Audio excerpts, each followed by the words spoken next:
Beneath these small hills in Tanzania is the only deposit of one of the world's most traded gems.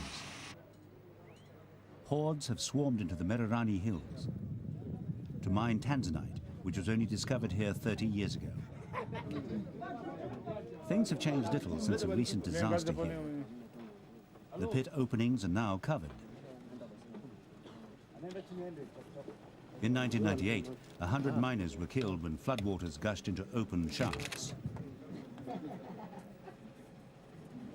So this mine is regarded as safe, as unprotected workers descend 100 meters into darkness. Few helmets, no masks, no phone to the world above. Underground, the air is clouded by fine graphite dust.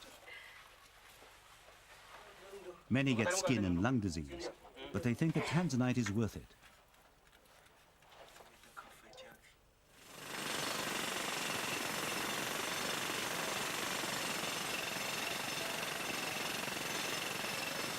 They work here in 12-hour shifts for pitiful compensation. It may be dark, but this man is hammering dynamite into place from one of 10 blasts detonated every day. Just months ago, 9 miners died after a blast in a nearby shaft. When a small deposit of Tanzanite is discovered, the jostle begins for a piece of the action.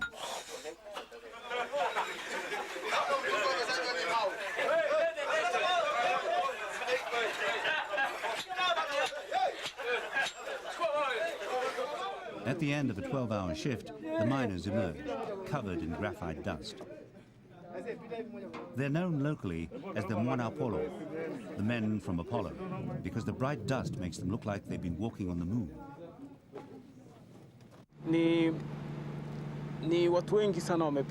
are many people who come here to dig Tanzanite, because if you look at Tanzania, this country of ours, especially in the line of employment, it's not very good. So therefore, there are people who come here for self-employment. Because here, you don't work to be paid. You work because of the strength that you have, which pays you.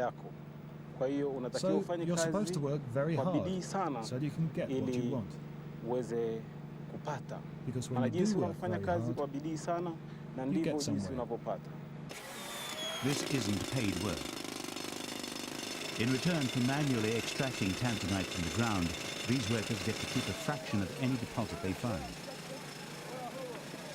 It's been like this here since 1985, when the government handed control of the mines to private companies. That sparked a rush for work. But very few get wealthy here.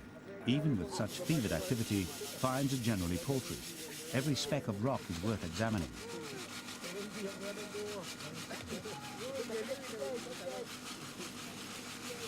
And this is a crowded place. The most innocuous stone can lead to conflict.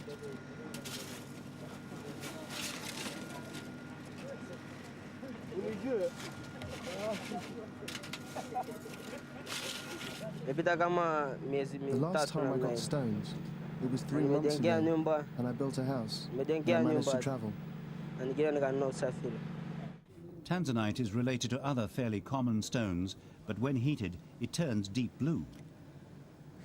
Tanzanite, as we know it, is a mineral that you just risk your life to get. So you can't really be sure whether if you dig, you're going to get one. And you spend a lot and get none, and spend a little and get something. This is called the Kosovo camp, named after the war raging when it was established.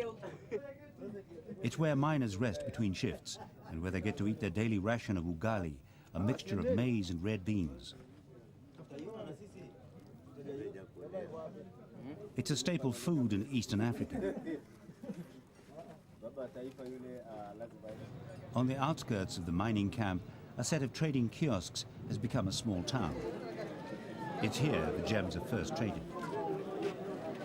Tall Maasai tribesmen, wrapped in colorful blankets, come in from the savannah to trade in the stones. The Maasai have become an important link in the chain, buying Tanzanite from individual miners. They act as middlemen for traders in the city. Until it's heated, it takes a keen eye to distinguish Tanzanite from lesser stone. The gems eventually end up here in Arusha, which, thanks to Tanzanite, has grown to a rich city of almost 1 million people. Arusha now also acts as a clearinghouse for other gems, mined in surrounding countries like Mozambique, Rwanda and Congo. It's the closest city to the mines, and so has grown fat on investment. The number of gem dealers has increased tenfold in just 6 years. The Maasai are here cutting deals with traders as they have for centuries. Most independent Tanzanite mines are owned by gem dealers. Tuckman Gemstones owns 9. The man on the left has brought an impressive stone to be traded at Tuckman. It's a tough job. Negotiations can take hours. Prices for Tanzanite have jumped 5-fold in the last 3 years, thanks to the fact that the hills are running out of the rare stone. This one seems to have small deposits of graphite within, but the man selling the stone isn't budging from his price. So, for a final opinion, General Manager Latif Suleiman is called in to assess the stone. He acts with skepticism at the suggested price of several thousand US dollars. He's not impressed with the graphite content and wants a lower price. Latif offers half the dealer's price, and the dealer retires to discuss the offer with his boss. Tanzanite is now more popular than emeralds, sapphires and rubies. Today you will find that Tanzanite is probably traded more frequently than any of the other stones. The dealers who deal in Tanzanite make more frequent trips than they do for other of the 3 stones. It is a hot gemstone. It is a very desired gemstone, and a lot of demand exists in the marketplace today for Tanzanite. A stone is ground to remove imperfections. The first Tanzanite was discovered 3 decades ago by a group of tribesmen hunting elephants. A forest fire had heated the Tanzanite stones, turning them bright blue. These days, the heating process is a little more scientific. After all, there aren't many stones to be found anymore.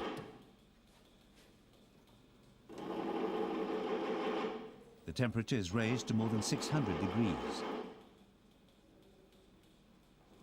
Until recently, most stones were sent as rough cuts to India or America for processing.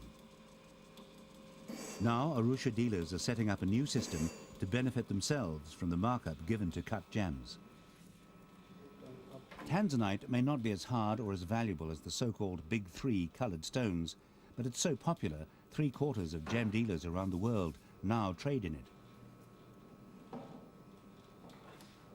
Right now, I would say in terms of popularity and the orders that we're getting, I would say Tanzanite, sapphire, ruby, emerald is tough.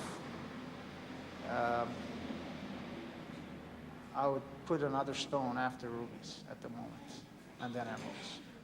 It's little wonder the final processed stones are so popular, deep blue and much less expensive than sapphires. It's not as durable as a sapphire, but it's so pretty, and if care is taken, it's one of the prettiest gemstones that nature can offer. I mean, I've been in the gem business for about 25 years, and this is by far the most exciting gem that we've dealt with in terms of color and the demand. And Tanzanite can only get more valuable. Popularity is growing, and more deposits need to be found.